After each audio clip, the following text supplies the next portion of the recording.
جس شخص کو دنیا کی بے ثباتی اور دنیا کے ختم ہو جانے، دنیا کے فنا ہو جانے کی حقیقت معلوم ہو جائے وہ سعادت مند ہے، اور جس کو یہ حقیقت معلوم نہ ہو سکے وہ شقی اور بد نصیب ہے۔ اکثر و بیشتر لوگ، اکثر و بیشتر مسلمان صرف اس بات پر اپنے آپ کو اطمینان دیتے ہیں کہ ہم دنیا کے ختم ہو جانے کا عقیدہ رکھتے ہیں اور میدان محشر میں جمع ہونے کا اعتقاد اور یقین رکھتے ہیں، تو بس یہی کافی ہے۔ حالانکہ اگر یہ کافی ہوتا تو پھر ہم اس طرح نہ کرتے جس طرح ہم کر رہے ہیں۔ دنیا کی فنائیت کا اور دنیا کی بے ثباتی کی حقیقت کا معلوم ہو جانا الگ چیز ہے، اور اس حقیقت کو حاصل کر لینا ایک الگ چیز ہے۔ کسی چیز کے بارے میں ایک عقیدہ اور اعتقاد رکھنا یہ الگ چیز ہے، اور اس اعتقاد کو اپنے دل میں رچا اور بسا لینا اور دل کی حقیقتوں سے، دل کی گہرائیوں سے اس حقیقت کو تسلیم کرنا ایک الگ چیز ہوتا ہے۔ دنیاوی کئی مثالیں اس حوالے سے دی جا سکتی ہیں۔ ایک آسان سی مثال یہ ہے کہ اگر ہمیں اندیشہ ہو کسی چیز کے بارے میں کہ کہیں ایسا نہ ہو جائے، تو اس اندیشہ اور اس خوف کی وجہ سے ہم اس چیز سے بچنے کی کوشش نہیں کرتے، چونکہ ہمیں صرف ایک اندیشہ ہے،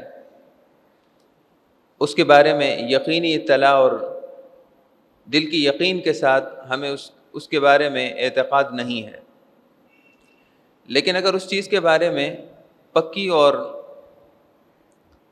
خبر آ جائے اور مضبوط اطلاع آ جائے، اور ایسا شخص اطلاع دے دے کہ جس کی اطلاع کبھی غلط نہ ہوتی ہو، تو پھر ہماری کیفیت الگ ہو جائے گی۔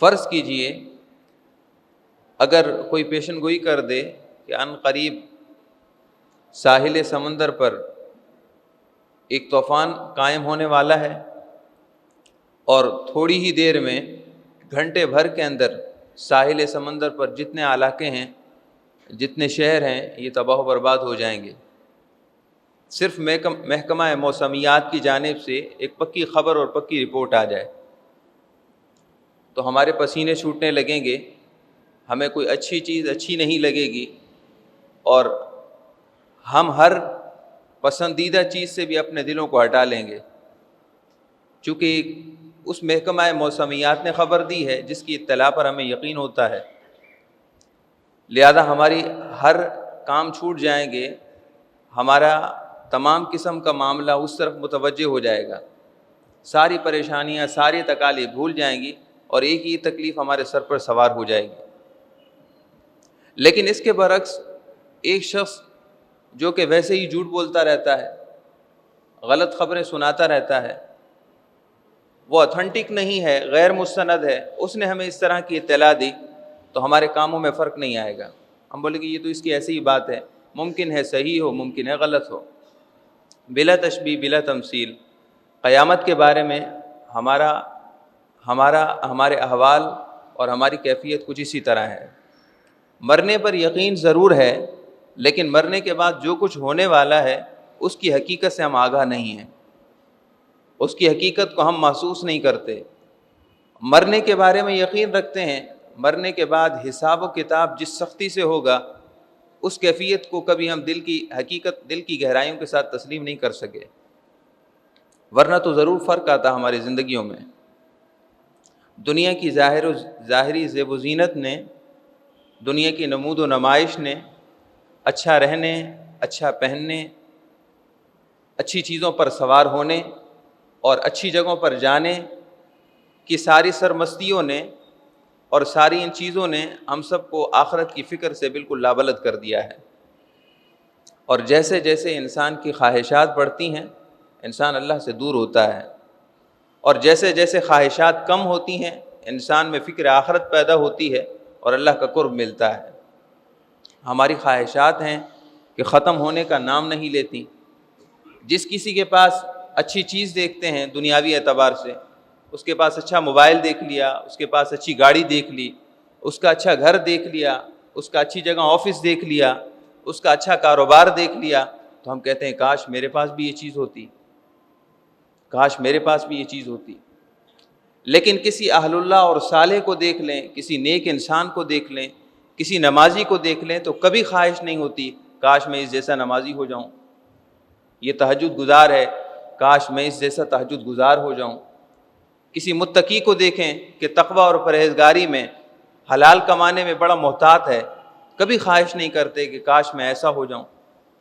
آپ دیکھ رہے ہیں کہ ہماری سوچ میں کتنا فرق ہے، ہماری سوچ میں کتنی تبدیلی ہے۔ ایک مسلمان دنیا کی چیز دیکھے تو وہ کیسے خواہش کر سکتا ہے کہ کاش یہ چیز میرے پاس بھی ہوتی؟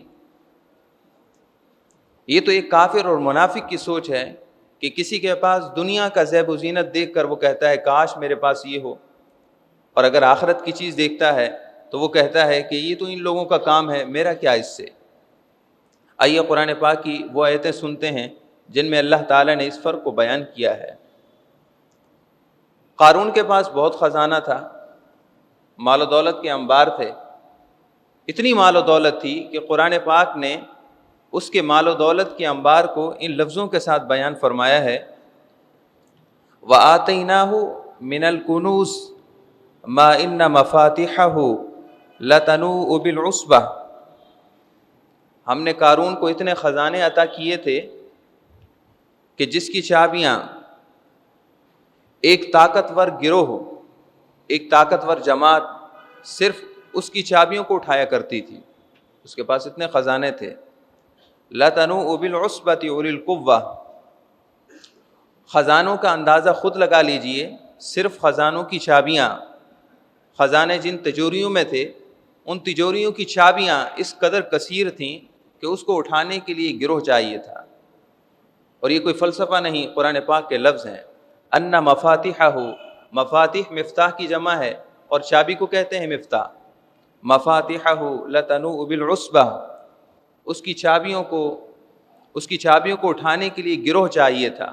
اور قرآن پاک نے صرف گروہ کے لفظ نہیں کہے، اولی القوہ، وہ گروہ بھی ایسا تھا، وہ جماعت بھی ایسی تھی جس کے پاس طاقت تھی، وہ طاقتور جماعت اس کے خزانوں کی چابیاں اٹھایا کرتی تھی، اتنا خزانہ اس کے پاس۔ اب آج کی دنیا میں اگر ہم کسی کے پاس خزانہ، جو چیزیں ابھی ذکر کی، مال و دولت دیکھ لیں، اچھی گاڑی دیکھ لیں، اچھا گھر دیکھ لیں، اس کے پاس اس کے کاروبار کے نظام میں ہم استحکام دیکھ لیں تو ہم فوراً سے کہتے ہیں کاش میرے پاس بھی یہ ہوتا، کاش میرے پاس بھی یہ چیز ہوتی۔ قارون کے پاس اتنا خزانہ دیکھ کر جو دنیا دار تھے انہوں نے یہی کہا تھا۔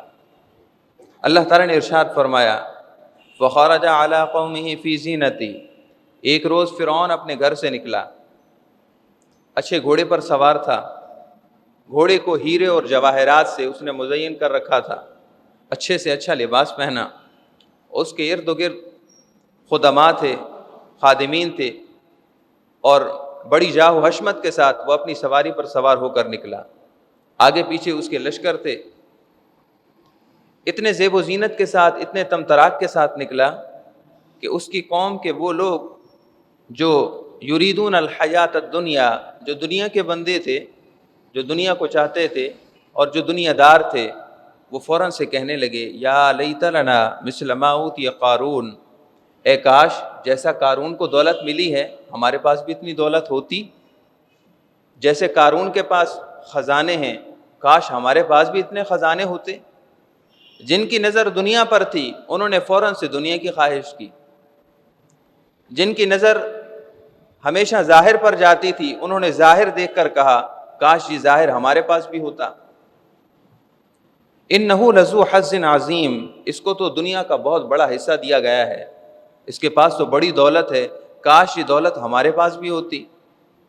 یہ ان لوگوں کا حال تھا جو یریدون الحیات الدنیا، جو دنیا کے بندے تھے، جو دنیا کو چاہتے تھے، جو دنیا کو اپنا مراد بنا بیٹھے تھے اور جن کا مطلوب اور مقصود دنیا تھی، یہ ان لوگوں کا حال تھا۔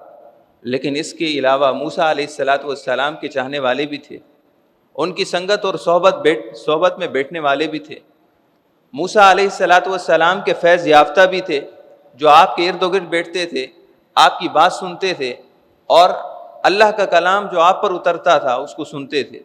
وہ موسیٰ علیہ السلام کے فیض یافتہ تھے۔ ان کی نگاہ ظاہر پر نہ پڑی، ان کی نگاہ قارون کے جاہ و حشمت پر نہ پڑی، اس کے ظاہری خزانوں کو دیکھ کر وہ دھوکے میں نہ آئے، وہ فوراً سے بول اٹھے۔ وقال الذین اوتوا العلم، جن کو علم عطا کیا گیا، جن کو حقیقت کا علم عطا کیا گیا، وہ فوراً سے کہنے لگے ویلکم، افسوس ہے تم پر، تم اس قارون کو دیکھ کر یہ کہہ رہے ہو کہ کاش ہمیں اتنی دنیا مل جاتی، کاش ہمیں اتنے خزانے مل جاتے، تم پر بڑا افسوس ہے۔ ثواب اللہ خیر، جو اللہ کی طرف سے رحمتیں ہیں وہ اس سے کہیں زیادہ بہتر ہیں۔ تم ظاہر کو دیکھ کر دھوکہ نہ کھاؤ، بلکہ اس حقیقت کو دیکھو جو اللہ تعالی نے ہم پر ظاہر کی ہے۔ اس کے پاس جو کچھ ہے وہ ختم ہو جائے گا، جو کچھ ہے وہ یہیں رہ جائے گا، یہ آخرت کا مسافر بنے گا۔ کتنا کمائے گا، ان خزانوں کے ساتھ کتنا گھومے اور پھرے گا، آخر زندگی ہے، زندگی موت کی امانت ہے۔ ان خزانوں سے جتنا بھی فائدہ حاصل کر لے، آخر ان سب کو چھوڑ کر خالی ہاتھ تہی دامن آخرت کا مسافر ہوگا۔ لیکن جو اللہ کی رحمتیں ہیں، جو موسیٰ علیہ الصلاۃ والسلام کے قرب میں اور آپ کی سنگت میں بیٹھنے والے کو ملیں گی، اگرچہ بظاہر ہاتھ میں کچھ نہیں، لیکن مرنے کے بعد جو کچھ ملنے والا ہے، خیر لمن آمن وعمل صالحا، وہ بہت بہتر ہے۔ صاحب ایمان اور عمل صالح کرنے والوں کو بظاہر دنیا میں کچھ نہیں ملتا، لیکن آخرت میں جو کچھ ملے گا وہ اس سے کہیں زیادہ بہتر ہوگا۔ آخرت کی نعمتوں کے مقابلے میں دنیا کی نعمتیں کچھ حیثیت نہیں رکھتی۔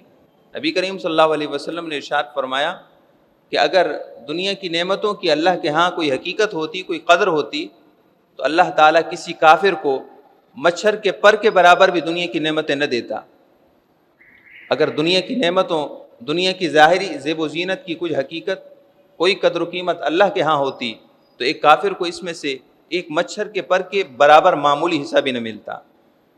اصل حقیقت آخرت ہے، اصل نعمتیں جنت کی ہیں، اصل نعمتیں دار آخرت کی ہیں۔ یہ سب دھوکہ ہے، یہ سب فریب ہے۔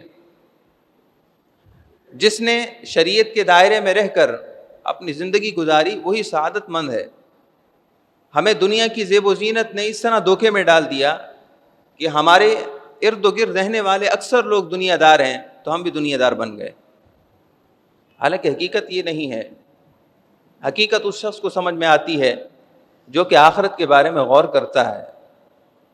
سیدنا ابراہیم خواص رضی اللہ تعالیٰ عنہ غالباً یا کوئی اور بزرگ تھے، وہ ایک روز باہر نکلے۔ سیدنا بہلول دانا رحمۃ اللہ علیہ اپنے وقت کے بہت بڑے اولیاء کاملین میں سر فہرست ہیں۔ سیدنا بہلول دانا رحمۃ اللہ تعالیٰ علیہ ایک مرتبہ گھر سے باہر نکلے کہ دیکھا کہ بچے کھیل رہے ہیں۔ اس وقت بچے اخروٹ اور باداموں کے ذریعے کھیلتے تھے۔ ہر معاشرے میں مختلف کھیل ہوتے ہیں، تو بچے اس وقت کھیل رہے تھے اخروٹوں کے ذریعے۔ سیدنا بہلول دانا رحمۃ اللہ علیہ نے دیکھا کہ ایک بچہ ان سے الگ تھلگ ہو کر وہ رو رہا ہے، اس کی آنکھوں سے آنسو جاری ہیں، ابھی تو وہ بالغ بھی نہیں ہوا تھا۔ سیدنا بہلول دانا رحمۃ اللہ تعالی علیہ نے جب اس بچے کو روتے ہوئے دیکھا تو قریب گئے، شفقت سے سر پر ہاتھ پھیرا، فرمانے لگے بیٹا کیا تمہارے پاس کھیلنے کو اخروٹ نہیں ہے؟ تو میں تمہیں اخروٹ دلا دیتا ہوں، تم رو مت۔ وہ بچہ عرض کرنے لگا کہ اے شیخ، اے حضرت، میں اس لیے رو رہا ہوں کہ ہم کوئی کھیلنے کے لیے پیدا تو نہیں کیے گئے، اللہ تعالیٰ نے ہمیں عبث تو پیدا نہیں کیا، ہم کوئی کھیلنے کے لیے دنیا میں تو نہیں آئے۔ افحسبتم انما خلقناکم عبثا وانکم الینا لا ترجعون، کیا تم یہ گمان کرتے ہو کہ تم یوں ہی بیکار پیدا کیے گئے ہو؟ جو من میں آئے وہ کرو، جو من میں آئے وہ پہنو، جو من میں آئے وہ سوچو، ایسا نہیں ہے۔ تمہیں ہم نے پیدا کیا ہے، ہم نے تمہیں پیدا کیا ہے، اور جس طرح ہم چاہیں گے ویسے زندگی گزارنی ہوگی۔ یہاں تم حکم کے پابند ہو، نہ اپنے ارادے سے، نہ اپنی چاہت سے کچھ کھا سکتے ہو، نہ اپنی چاہت سے کچھ پی سکتے ہو، نہ اپنی چاہت سے کچھ کام کر سکتے ہو. جو ہم چاہیں گے وہ کرنا ہوگا, ہماری چاہت کے تحت تمہیں چلنا ہوگا. ہاں جب دنیا میں ہماری چاہت کے مطابق چلو گے, جب آخرت میں ہمارے پاس آؤ گے, پھر جو تم چاہو گے وہ ہم کریں گے. یہاں ہماری مانو, وہاں ہم تمہاری مانیں گے. یہاں ہماری ماننا ہوگی, ہمارے حکم کے زیر تسلط رہنا ہوگا, تب جا کر آخرت میں تمہاری چاہتیں مطلوب ہوں گی. لیکن اگر تم چاہو کہ یہاں ہمارے حکم پر نہ چلو, ہم تمہیں کہیں کہ حلال کماؤ, تم حرام کی طرف جاؤ. ہم تمہیں کہیں کہ کسی مظلوم پر ظلم مت کرنا, تم کہو ہم تو ظلم کریں گے. ہم کہیں کہ خیانت نہیں کرنی, دھوکہ نہیں کرنا, کماؤ لیکن حلال طریقے سے, تم کہو نہیں ہم نے فراڈ بھی کرنا ہے. سبھی کر رہے ہیں, کوئی ہم اکیلے تو نہیں. اگر ایسا کرو گے تو پھر آخرت میں جب آؤ گے, وہاں تم نے ہماری نہ مانی تھی, ہم تمہاری نہیں مانیں گے. جس طرح دنیا میں تم نے ہمیں بھلا دیا, آخرت میں ہماری رحمت تمہیں بھلا دے گی. اللہ تعالیٰ نے قرآن پاک میں اس حکم کو ارشاد فرمایا ہے, اللہ کو نہ بھولو ورنہ بروز محشر جب تم آؤ گے تو اللہ کی رحمت تمہیں بھلا دے گی. تم اللہ کی رحمت کو پکارو گے لیکن اللہ کی رحمت تمہاری طرف متوجہ نہیں ہوگی. تو سیدنا بہلول دانا رحمۃ اللہ علیہ کو بچہ عرض کرنے لگا, اے شیخ میں اس لیے رو رہا ہوں کہ ہم تو کھیلنے کے لیے پیدا نہیں کیے گئے, اور یہ بچے کھیل رہے ہیں, مجھے ان پر افسوس ہو رہا ہے, اس لیے رو رہا ہوں. سیدنا بہلول دانا رحمۃ اللہ تعالی علیہ سے وہ عرض کرنے لگا کہ حضور آخرت کا خوف میری جگر کو کاٹ رہا ہے. سیدنا بہلول دانا رحمۃ اللہ علیہ نے پیار و محبت سے ان کے چہرے پر ہاتھ پھیرا اور فرمانے لگے, بیٹا تم تو ابھی مکلف بھی نہیں ہوئے, ابھی بالغ نہیں ہو, اس لیے اللہ کی رحمت پر بھروسہ کرو. تم سے تو کوئی عمل ایسا صادر ہی نہ ہوا کہ جس پر تمہاری پکڑ ہو, تسلط ہو. وہ بچہ عرض کرنے لگا, اے شیخ میں اپنی ماں کو دیکھتا ہوں کہ جب وہ چولہا جلاتی ہے تو آگ جلانے کے لیے بڑی لکڑیوں کو فوراً آگ نہیں لگاتی, بلکہ پہلے چھوٹے چھوٹے تنکے اور چھوٹی لکڑیوں کو ڈالتی ہے, گھاس پھوس ڈالتی ہے, ان کو آگ لگاتی ہے, پھر بڑی لکڑیاں ڈالتی ہے. مجھے اس بات سے خوف آتا ہے کہ بروز محشر جہنم میں کہیں ان چھوٹوں میں میرا نام نہ ہو جائے اور جہنم میں مجھے نہ پھینک دیا جائے, مجھے اس بات سے خوف آتا ہے. سیدنا بہلول دانا فرماتے ہیں, اس بچے کے رخساروں پر تیزی سے آنسو گرنے لگے, اور اسی آنسو گرنے کے عالم میں وہ زمین پر گر پڑا. یہ آخرت کا خوف جن لوگوں کو ہوا, وہ ابھی بچے ہی تھے لیکن آخرت کی فکر میں ان کے دل کٹ گئے. آخرت کی فکر اس قدر تھی, حالانکہ گناہ ان کے نہ تھے, لیکن پھر بھی اللہ تعالیٰ کے عذاب سے اتنا ڈرتے تھے. سیدنا موسیٰ علیہ السلام کے زمانے کا قارون, جس کے پاس خزانوں کی کثرت تھی, جن لوگوں کی نگاہ ظاہر پر تھی, وہ کہنے لگے, یا لیت لنا مثل ما اوتی قارون, جتنی قارون کے پاس خزانے ہیں کاش ہمارے پاس بھی اتنے خزانے ہوتے. انہ لذو حظ عظیم, یہ تو بڑا خوش نصیب ہے, اس کو اتنا حصہ ملا ہے. لیکن جو اہل علم تھے, جن کی نگاہ حقیقت پر تھی, وہ کہنے لگے کہ اس کے ظاہر کو مت دیکھو.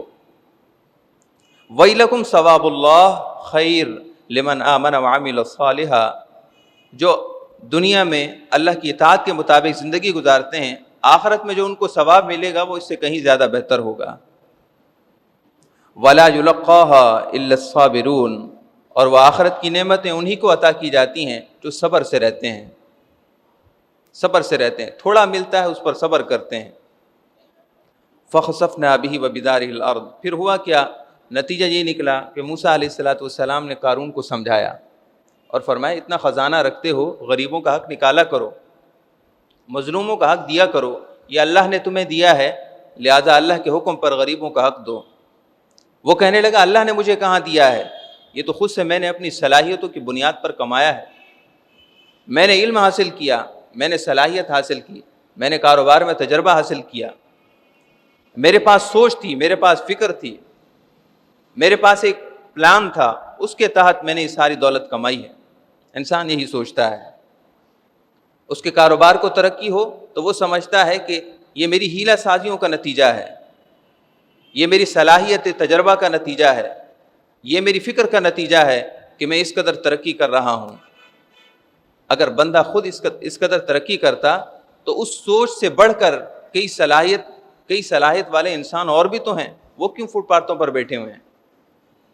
اگر انسان کی عقل اور اس کی سمجھداری ہی اس کو دنیا میں ترقی دے سکتی ہوتی تو پھر بہت سے لوگ جو اس سے زیادہ سمجھدار ہیں وہ کیوں ترقی نہیں کرتے؟ حقیقت یہ ہے کہ اللہ ہی کے دست قدرت میں رزق ہے۔ قارون کہنے لگا کہ یہ سب کچھ جو میں نے کمایا ہے یہ میری صلاحیتوں کا نتیجہ ہے، لہٰذا میں اپنی مرضی سے خرچ کروں گا۔ سیدنا موسیٰ علیہ السلام نے اس کو بہت سمجھایا، آپ کا رشتہ دار تھا، مفسرین فرماتے ہیں آپ کا چچا زاد بھائی تھا۔ ایک دن ایسا آیا کہ موسیٰ علیہ السلام کے بار بار سمجھانے سے اس کو آپ سے حسد ہو گیا، اور اس نے ایک فاحشہ عورت کو کچھ پیسے دے کر اس کو اس بات پر راضی کیا کہ وہ موسیٰ علیہ السلام پر بہتان لگائے۔ اس کو بڑی ضخیم رقم دی، اس کو مال و دولت دیا، اور اس فاحشہ عورت کو اس بات پر راضی کر لیا۔ سیدنا موسیٰ علیہ السلام ایک روز باہر تشریف لے گئے تو دیکھا کہ لوگوں کا ہجوم ہے، اور ہر ایک موسیٰ علیہ السلام کے خلاف زبان تان دراز کر رہا ہے۔ آپ نے فرمایا اے میری قوم کیا ہوا، آج تم میرے بارے میں اس قدر غصے میں ہو؟ تو وہ کہنے لگے اے موسیٰ علیہ السلام، یہ فلاں عورت یہ کہتی ہے کہ معاذ اللہ ثم معاذ اللہ، آپ نے اس کے ساتھ ایسا معاملہ کیا ہے۔ سیدنا موسیٰ علیہ السلام اللہ کے خوف سے رونے لگے، عرض کرنے لگے یا اللہ تو جانتا ہے میں اس سے بری ہوں۔ سیدنا موسیٰ علیہ السلام نے اس عورت کو بلایا، آپ فرمانے لگے میں تمہیں اس اللہ کی قسم دیتا ہوں جس نے ساری کائنات کو پیدا کیا ہے، اللہ کے حضور تم کھڑی ہو اور سچ سچ بیان کرو۔ اللہ حاضر و ناظر ہے، اللہ ہر جگہ موجود ہے، بتاؤ کہ کیا یہ معاملہ جو یہ کہہ رہے ہیں یہ حق ہے؟ سیدنا موسیٰ علیہ السلام کی زبان رسالت کا دبدبہ اور آپ کی نگاہ مبارک کے دبدبے نے اس کو اس قدر مرعوب کیا کہ وہ کہنے لگی اے موسیٰ علیہ السلام میں سچ کے علاوہ کچھ نہ کہوں گی، قارون نے مجھے اتنی رقم دی، اتنا خزانہ دیا اس بات پر کہ میں آپ پر بہتان لگاؤں۔ بات ختم ہو گئی، لیکن موسیٰ علیہ السلام کے دل میں رنجیدگی تھی۔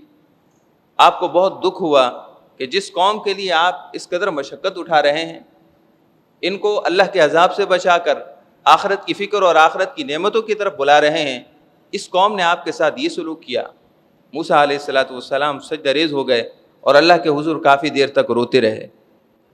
اللہ تعالیٰ نے ارشاد فرمایا موسیٰ علیہ السلام آپ کیوں رو رہے ہیں؟ عرض کی یا اللہ تو جانتا ہے میری قوم نے مجھ پر بہتان لگایا ہے، جو عمل میں نے نہ کیا انہوں نے ایک اللہ کے نبی پر یہ بہتان لگایا ہے، مجھے اس بات کا دکھ ہے۔ اللہ تعالیٰ نے ارشاد فرمایا موسیٰ علیہ السلام یہ زمین آپ کے تسلط میں ہے، آپ زمین کو جو حکم دیں گے یہ حکم آپ کا مان لے گی۔ سیدنا موسیٰ علیہ السلام نے زمین کو حکم دیا کہ اس قارون جابر کو پکڑ لے جس نے اللہ کے نبی پر بہتان لگانے کی جرت کی ہے۔ چنانچہ زمین نے اس کو پکڑ لیا اور اپنے اندر دھسانا شروع کیا، وہ ایڑیوں تک دھس گیا۔ سیدنا موسیٰ علیہ السلام کے حکم پر زمین نے پھر اس کو اپنے کندھوں تک دھسا لیا اور اس کے بعد اس کو مکمل اندر دھسا لیا، اور حدیث پاک میں ہے کہ وہ قیامت تک زمین کے اندر دھسا رہے گا۔ سیدنا موسیٰ علیہ السلام کی دعائے ضرر پر جب وہ زمین میں دھسا تو وہ لوگ جنہوں نے اس کا خزانہ دیکھ کر اس وقت کہا تھا کہ اے کاش ہمیں بھی قارون جتنا خزانہ ملا، ان کو نصیحت حاصل ہوئی۔ محترم دوستو، بتانا مقصد یہ ہے کہ آج اگر ہم دنیا کی چیزوں کو دیکھ کر خواہش کرتے ہیں کہ کاش اتنی دنیا ہمیں بھی دی جاتی، تو بظاہر یہ خواہش ہم کر لیتے ہیں، لیکن اس کا نقصان بعد میں ہوتا ہے۔ انسان کو عبادت میں سکون نہیں ملتا، انسان کو وہ خواہشیں اس قدر گھیر لیتی ہیں کہ وہ بظاہر نماز پڑھتا ہے لیکن حقیقت میں مزید خواہشیں جنم لیتی ہیں۔ بظاہر وہ سجدے میں ہوتا ہے لیکن اس کی توجہ ساری اپنے کاروبار کی طرف ہوتی ہے کہ یہ کر لوں اور وہ کر لوں اور پھر اس کے بعد یہ کر لوں تو پھر یہ ہو جائے گا۔